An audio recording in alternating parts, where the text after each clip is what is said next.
Êtes-vous prêt à déchiffrer les mystères de la fin des temps? Avez-vous déjà eu l'impression que quelque chose de plus grand se passait autour de vous, mais vous ne parvenez pas à expliquer ce que c'est? Imaginez-vous vous réveiller un jour et réaliser que tout ce que vous savez de votre routine, les gros titres des journaux, même la technologie que vous utilisez, s'inscrit dans un puzzle ancien qui révèle un plan plus vaste. Et si je vous disais qu'il ne s'agit pas seulement d'une imagination, mais d'une réalité qui se développe déjà? Le monde semble être au bord de quelque chose d'extraordinaire. Guerre, catastrophes naturelles, progrès technologiques qui défient la logique et fin croissante de réponses spirituelles. Tout cela peut paraître chaotique à certains, mais pour ceux qui ont des yeux pour voir, ce sont des signes de l'accomplissement de prophéties bibliques enregistrées il y a des milliers d'années. Considérez ce que Daniel a écrit dans Daniel 12, 4. Au temps de la fin, beaucoup courront de lieu en lieu, et la connaissance sera multipliée. Pensez Y, au cours du siècle dernier, l'humanité a davantage progressé en termes de connaissances qu'au cours de tous les siècles précédents réunis. Internet, l'intelligence artificielle et même les algorithmes qui décident de ce que l'on voit sur les réseaux sociaux font partie de cette explosion d'informations. Imaginez maintenant que ces avancées technologiques, que vous considérez comme des outils quotidiens, ouvrent également la voie à l'accomplissement de prophéties spécifiques de l'Apocalypse. Dans Apocalypse 13, 16-17, nous parlons d'un système mondial qui contrôlera le commerce et incitera les gens à y participer. Aujourd'hui, avec les transactions numériques, les crypto-monnaies et l'intelligence artificielle, ce scénario est plus proche que nous ne l'aurions jamais imaginé. Une histoire qui relie le passé au présent. En 1947, un berger bédouin trouva des rouleaux cachés dans les grottes de Qumran, près de la mer Morte. Ces manuscrits, connus sous le nom de manuscrits de la mer Morte, contenaient des textes bibliques et des prophéties qui confirmaient comme jamais auparavant l'exactitude des Écritures. Ce qui semblait être une découverte archéologique est devenu une fenêtre sur la compréhension des plans de Dieu pour l'avenir. Maintenant, réfléchissez à la façon dont cela résonne de nos jours. Nous vivons à une époque de découverte non seulement archéologique, mais aussi technologique et spirituelle. Et tout cela indique l'accomplissement de prophéties scellées depuis des générations. Deux des curiosités qui suscitent la réflexion. Saviez-vous que le chiffre 7 apparaît 54 fois dans le livre de l'Apocalypse? Il symbolise la perfection et la plénitude du plan de Dieu. Ou que le nombre redouté et intrigant 666 représente l'humanité dans son ultime rébellion contre Dieu. Ces chiffres apparemment abstraits véhiculent des messages profonds sur l'époque dans laquelle nous vivons. Pensez au progrès de l'intelligence artificielle, qui est désormais capable de prendre des décisions autonomes et de façonner l'économie mondiale. Ces systèmes, qui semblent créer un monde plus interconnecté, pourraient-ils également être des signes du contrôle centralisé envisagé dans Apocalypse 13? 3. L'invitation à voir le monde autrement. Chaque fois que vous utilisez un smartphone, effectuez une transaction numérique ou regardez des informations en streaming, vous assistez à une révolution qui confirme ce qui est écrit dans l'Écriture. Daniel voyait un avenir où la connaissance se multiplierait d'une manière inimaginable à son époque. Et nous voilà à le vivre au quotidien. Mais qu'est-ce que cela signifie pour vous? Que signifie vivre à une époque où les événements mondiaux semblent suivre un scénario prophétique écrit il y a des milliers d'années? Ce n'est pas une invitation à la peur, mais à l'éveil. C'est une invitation à regarder le monde qui vous entoure avec un regard nouveau, en comprenant que rien de ce qui arrive n'est une coïncidence. Chaque progrès, chaque événement mondial, chaque pas franchi par l'humanité est aligné sur un plan plus vaste. 4 promesses de la feuille de route. Tout au long de cette vidéo, nous découvrirons ensemble comment des prophéties bibliques, que beaucoup considéraient comme impossibles ou symboliques, s'accomplissent sous nos yeux. Vous découvrirez comment les signes décrits dans Daniel, l'Apocalypse et d'autres livres de l'Écriture sont directement liés à notre réalité actuelle. Préparez-vous à un voyage qui relie les temps anciens au présent, montrant que les Écritures révèlent non seulement l'avenir, mais offrent également l'espoir et la direction pour relever les défis actuels. Progrès technologique et accomplissement des prophéties bibliques. Titre: La révolution technologique et les signes des temps. Le monde n'a jamais été aussi interconnecté. À chaque clic, à chaque notification sur notre smartphone, nous assistons à la réalisation de quelque chose qui semblait impossible il y a des siècles. Les prophéties bibliques, décrites par Daniel, Jean et d'autres auteurs inspirés, prennent vie au milieu de la révolution technologique qui façonne notre présent et, peut-être, notre avenir. Mais comment la Bible, écrite il y a des milliers d'années, a-t-elle pu prédire des développements aussi spécifiques? La réponse réside dans la souveraineté de Dieu et l'exactitude des Écritures. Explorons ensemble comment les progrès des connaissances, la connectivité mondiale et les systèmes de contrôle numérique ont non seulement transformé la société, mais ont également confirmé les signes des temps. L'explosion de la connaissance prédite dans Daniel 12, 4. Dans Daniel 12, 4, nous lisons Au temps de la fin, beaucoup courront d'un lieu à un autre, et la connaissance sera multipliée. Pour Daniel, cette vision était un mystère. Mais aujourd'hui, nous vivons l'accomplissement littéral de cette prophétie. La croissance exponentielle des connaissances. Avant le XXe siècle, les connaissances humaines doublaient tous les 100 ans. Aujourd'hui, avec les progrès de la technologie et d'Internet, ce chiffre double tous les 12 mois, selon un rapport d'IBM.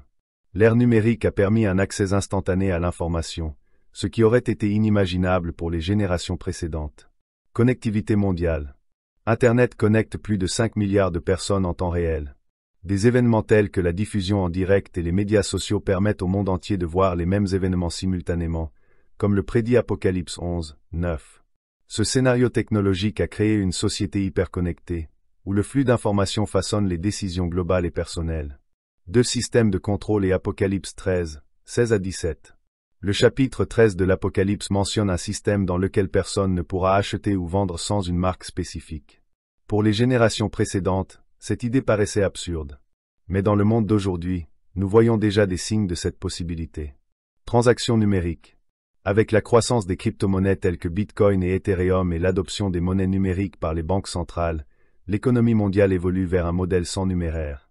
Selon le Forum économique mondial, 87 pays explorent les monnaies numériques, qui pourraient centraliser et surveiller toutes les transactions financières. Technologie d'intelligence artificielle. Les systèmes d'intelligence artificielle, tels que ceux utilisés dans les algorithmes de reconnaissance faciale et de recommandation, ont le potentiel de contrôler l'accès aux biens et services. Dans certains pays, comme la Chine, le système de crédit social utilise déjà des données numériques pour surveiller le comportement des citoyens, influençant ainsi tout, depuis les voyages jusqu'à l'emploi. Ces innovations soulèvent des questions. Allons-nous vers l'accomplissement d'Apocalypse 13? Même si nous ne pouvons pas l'affirmer avec certitude, il est indéniable que la technologie crée un environnement dans lequel un tel scénario est possible. 3. Surveillance mondiale et contrôle de l'information. Une autre prophétie qui devient pertinente dans ce contexte est celle de Luc 12, 3. Ce que vous avez dit dans les ténèbres sera entendu dans la lumière, et ce que vous avez murmuré dans une chambre sera proclamé sur les toits. Nous vivons à une époque où chaque mouvement, chaque mot prononcé en ligne ou en personne peut être surveillé et enregistré. Le rôle de la surveillance numérique. Les rapports de l'Electronic Frontier Foundation montrent que les gouvernements et les entreprises disposent d'un accès sans précédent aux données personnelles via les smartphones, les caméras de surveillance et les appareils domestiques intelligents. L'utilisation du big data et de l'intelligence artificielle nous permet de prédire les comportements et de prendre des décisions à grande échelle, soulevant ainsi des inquiétudes quant à la vie privée et à la liberté individuelle. Fausses nouvelles et manipulation d'informations. La désinformation est devenue une arme puissante dans un monde où la communication est instantanée. Matthieu 24, 24 met en garde contre les faux Christ et les faux prophètes qui séduiront même les élus. Cela s'applique à notre époque, où les informations manipulées peuvent éloigner des multitudes de la vérité. 4. Éthique et spiritualité dans un monde technologique. De grands progrès s'accompagnent de grandes responsabilités. La technologie n'est ni bonne ni mauvaise en soi, mais son utilisation peut rapprocher ou éloigner l'humanité de Dieu. Les enjeux éthiques de l'intelligence artificielle. Créer des systèmes qui imitent la pensée humaine soulève des questions sur l'autonomie, la moralité et la dépendance technologique. Les entreprises et les gouvernements sont confrontés à des débats éthiques sur l'utilisation de l'IA pour remplacer des emplois ou résoudre des problèmes de vie ou de mort, comme dans le domaine de la médecine et de la guerre. L'invitation au discernement spirituel. Romains 12, 2 nous exhorte, « Ne vous conformez pas à ce monde, mais soyez transformés par le renouvellement de votre esprit. » Dans un monde de plus en plus dominé par la technologie, il est crucial que les chrétiens recherchent la sagesse pour discerner ce qui est utile et ce qui est destructeur. 5. Une perspective prophétique et pleine d'espoir. Si la technologie peut apparaître comme un outil de contrôle et de surveillance, elle constitue également une opportunité de diffuser le message de l'Évangile comme jamais auparavant. Les applications bibliques et les plateformes de streaming atteignent des millions de personnes dans des endroits où les missionnaires ne peuvent pas aller. Dans Matthieu 24, 14, Jésus a dit, « Et cette bonne nouvelle du royaume sera prêchée dans le monde entier, comme témoignage à toutes les nations, et alors viendra la fin. » Par conséquent, à mesure que les progrès technologiques façonnent notre monde, ils jettent également les bases de la réalisation des prophéties et de la diffusion du message d'espoir. Scène finale. Nous vivons à une époque unique, où la technologie révèle à la fois les défis et les opportunités liées à l'accomplissement des Écritures. Les signes sont devant nous, nous invitant à une nouvelle vision et à une vie de discernement et de préparation. Symbologie numérique dans l'Apocalypse, révéler le code divin. Titre: Les chiffres de l'Apocalypse et le plan parfait de Dieu. Les nombres ont toujours joué un rôle symbolique dans la Bible, représentant des réalités spirituelles profondes et cachant souvent des messages révélant le caractère et les desseins de Dieu. Le livre de l'Apocalypse, plus que tout autre, est rempli de symbolisme numérique qui structure ces messages et offre une vision du plan de Dieu pour la fin des temps. Mais que signifient ces chiffres? S'agit-il simplement de figures littéraires ou contiennent-ils des vérités spirituelles qui nous aident à comprendre l'issue de l'histoire humaine? Explorons ensemble comment le symbolisme numérique de l'Apocalypse révèle le soin méticuleux de Dieu et nous invite à avoir confiance en sa souveraineté. Numéro 7, perfection divine et plénitude. Le chiffre 7 apparaît 54 fois dans l'Apocalypse, plus que dans tout autre livre de la Bible. Il symbolise la perfection, la plénitude et l'accomplissement du plan divin. Depuis la création, décrite dans Genèse 1, où Dieu se reposa le 7e jour, le 7 est devenu une marque de plénitude et de sainteté. Les 7 sceaux, trompettes et bols. Dans l'Apocalypse, le chiffre 7 structure les événements finaux. 7 sceaux, Apocalypse 6. Il révèle la progression des jugements divins, commençant par les chevaliers et culminant avec les perturbations cosmiques. 7 trompettes, Apocalypse août 2011. Ils introduisent des jugements encore plus intenses, appelant l'humanité à la repentance. 7 bols, Apocalypse 16. Ils décrivent la colère finale de Dieu contre la rébellion et le péché. Ces séries de 7 montrent que le jugement et la rédemption de Dieu sont complets et parfaitement planifiés. 7 églises et 7 esprits. Les 7 églises mentionnées dans Apocalypse 2 et 3 représentent non seulement des congrégations historiques, mais l'Église entière de tous les temps, confrontée à des défis universels. Les 7 esprits devant le trône de Dieu, Apocalypse 1, 4, symbolisent la plénitude du Saint-Esprit, qui opère dans tout le plan divin. Le chiffre 7 n'est donc pas qu'un détail, c'est une signature divine qui garantit que Dieu est aux commandes et que son plan est parfait. Numéro 12, la plénitude du peuple de Dieu. Un autre nombre qui apparaît fréquemment dans l'Apocalypse est le 12, chargé de signification aussi bien dans l'Ancien que dans le Nouveau Testament. Il symbolise l'ensemble du peuple de Dieu, unissant l'Ancienne et la Nouvelle Alliance. Les 12 tribus d'Israël et les 12 apôtres. Dans l'Ancien Testament, les 12 tribus d'Israël représentent le peuple élu de Dieu. Dans le Nouveau Testament, les 12 apôtres symbolisent le fondement de l'Église. Ces deux groupes se rejoignent dans Apocalypse 21, où la Nouvelle Jérusalem est décrite comme ayant 12 portes, représentant les tribus, et 12 fondations, représentant les apôtres. Le nombre 144 000. Dans Apocalypse 7, 4 à 8, nous voyons 144 000 scellés, un nombre qui est le résultat de 12x 1000. Ce nombre symbolise la totalité des sauvés, protégés par Dieu lors des tribulations. Il ne faut pas le comprendre comme un montant littéral, mais comme un chiffre qui exprime la plénitude du plan de salut. Le chiffre 12 nous rappelle donc que Dieu est fidèle et que personne qui lui appartient ne sera laissé pour compte. Numéro 666, rébellion humaine contre Dieu. Aucun nombre dans l'Apocalypse n'est plus controversé ou débattu que 666, présenté dans Apocalypse 13, 18 comme le nombre de la bête. Il symbolise l'humanité dans sa rébellion maximale contre Dieu. Pourquoi le chiffre 6? Le 6 est souvent considéré comme le nombre de l'imperfection, car il est en deçà de la perfection divine représentée par 7. Répété 3 fois, il représente l'échec total de l'humanité à atteindre la sainteté de Dieu. La marque de la bête et les systèmes humains. 666 est associé à des systèmes qui promeuvent l'idolâtrie, le contrôle et l'autosuffisance humaine. Dans les temps modernes, cela se voit dans la dépendance excessive à l'égard des technologies ou des gouvernements qui cherchent à centraliser le pouvoir, en s'éloignant de Dieu. Le nombre 666 n'est pas seulement un avertissement concernant l'Antéchrist, mais un appel à la vigilance contre tout ce qui tente de remplacer Dieu dans nos vies. 4. Les 42 mois et le temps de la tribulation. Dans Apocalypse 11, 2 et 13, 5, nous trouvons mention de 42 mois, également décrits comme 1260 jours, un temps, des temps et la moitié d'un temps. Ces périodes représentent une période limitée de tribulation sous la domination des forces du mal. 3 symboles et demi. 42 mois équivaut à 3 ans et demi, la moitié du nombre 7, ce qui suggère quelque chose d'incomplet ou de temporaire. Cette période symbolise que même si le mal semble prévaloir, il a une limite fixée par Dieu. Ce message est porteur d'espoir, les épreuves ne sont pas éternelles et Dieu contrôle toutes choses. 5. La Nouvelle Jérusalem et la perfection des nombres. À la fin de l'Apocalypse, nous trouvons une description détaillée de la Nouvelle Jérusalem, la ville céleste où Dieu demeurera pour toujours avec son peuple. Cette vision est remplie de symbolisme numérique qui reflète l'harmonie et l'intégrité. La ville parfaite. La Nouvelle Jérusalem est décrite comme un cube parfait, de 12 000 stades dans chaque direction, Apocalypse 21, 16, faisant écho au sein des saints du temple, qui était également cubique.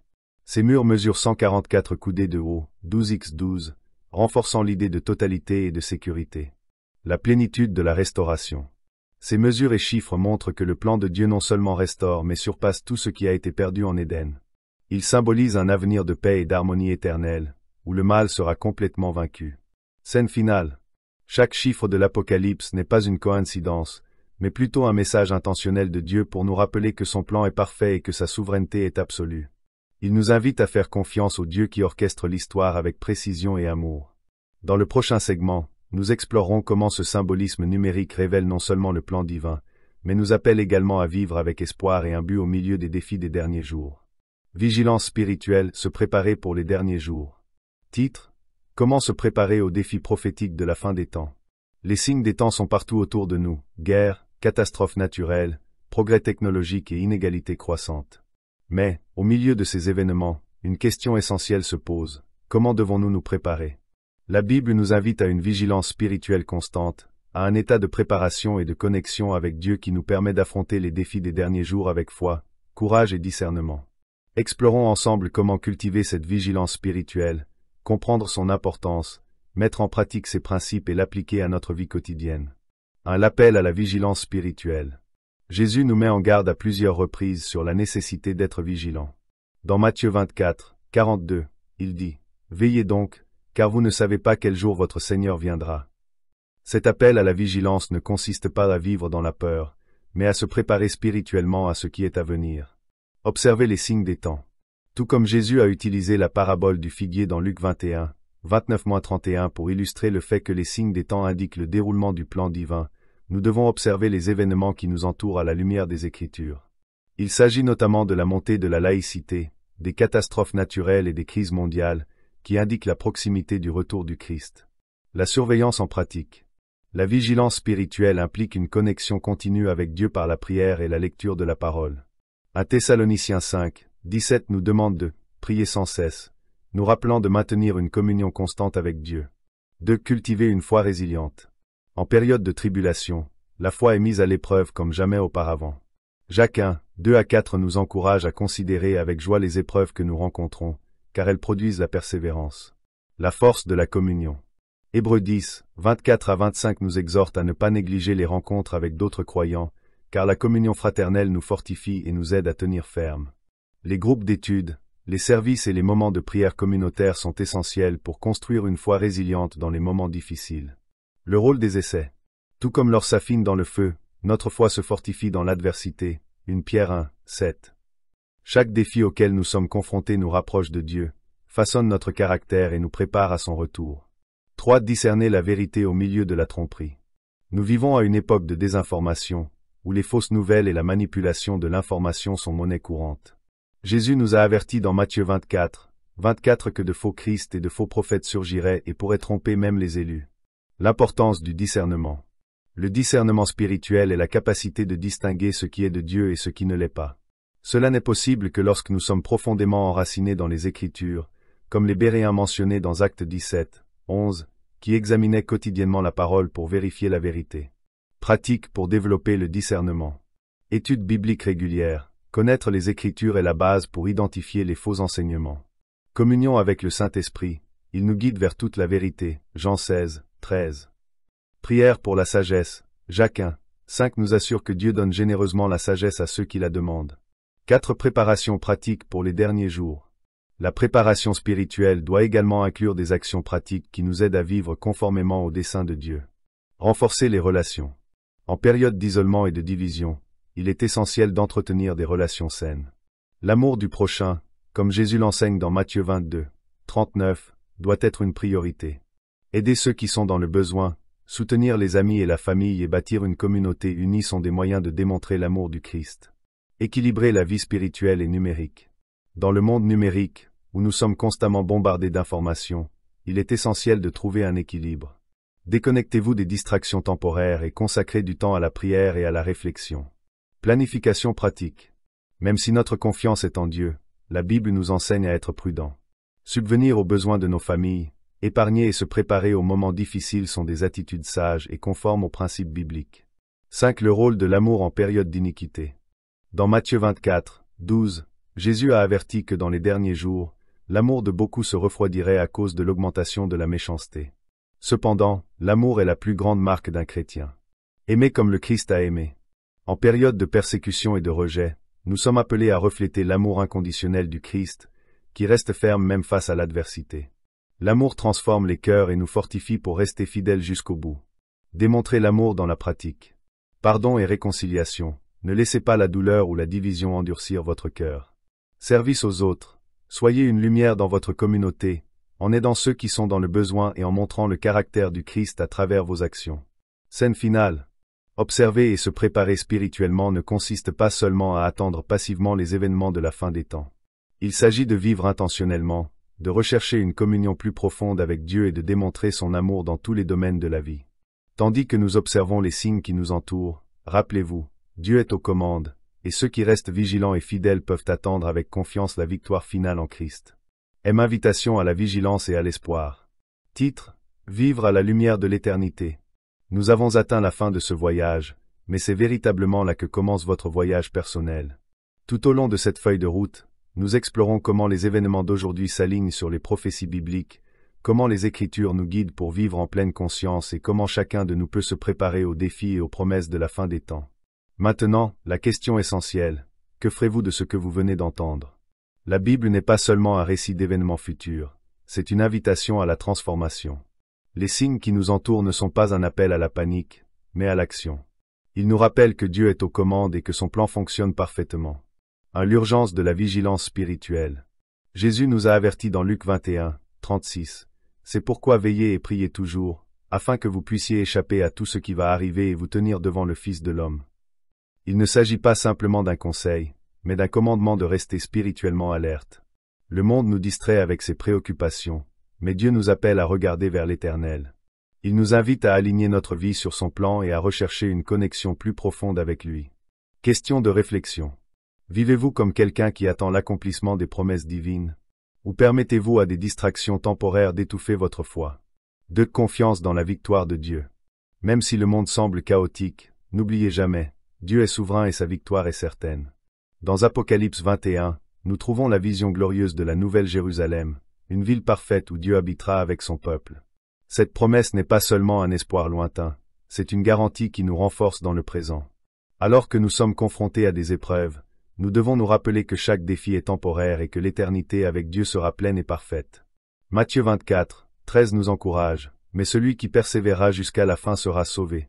La persévérance n'est pas seulement l'endurance, c'est avoir pleinement confiance dans le caractère de Dieu en toutes circonstances. 3. Un appel à l'action. La préparation pour les derniers jours n'est pas seulement spirituelle mais aussi pratique. Voici 3 actions concrètes à poser désormais. Renforcez votre foi, passez du temps à prier et à étudier la parole.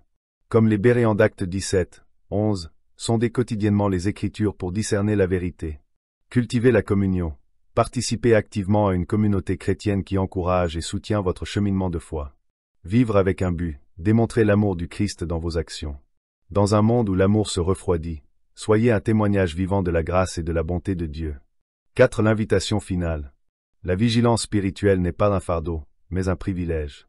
Dieu nous a donné les Écritures, non seulement pour prédire l'avenir, mais aussi pour façonner le présent. Il nous invite à vivre avec un but, un amour et un espoir qui transcendent toute tribulation. S'il y a quelque chose que vous devriez apprendre de ce moment, c'est ceci: Dieu est fidèle à ses promesses et vous appelle à lui faire entièrement confiance. Scène finale. Vivez-vous dans la lumière de l'éternité ou êtes-vous piégé par des préoccupations temporelles? N'oubliez pas que les événements mondiaux et les signes des temps ne sont pas une fin, ils sont un début. Ils nous désignent un Dieu souverain qui orchestre tout avec amour et perfection. Choisissez donc aujourd'hui de vivre avec discernement, vigilance et espérance. Parce qu'en fin de compte, la seule chose qui compte vraiment, c'est d'être prêt à le rencontrer. Si ce message a touché votre cœur, partagez-le avec quelqu'un qui a besoin de l'entendre. Répandons ensemble l'espérance que nous trouvons en Christ.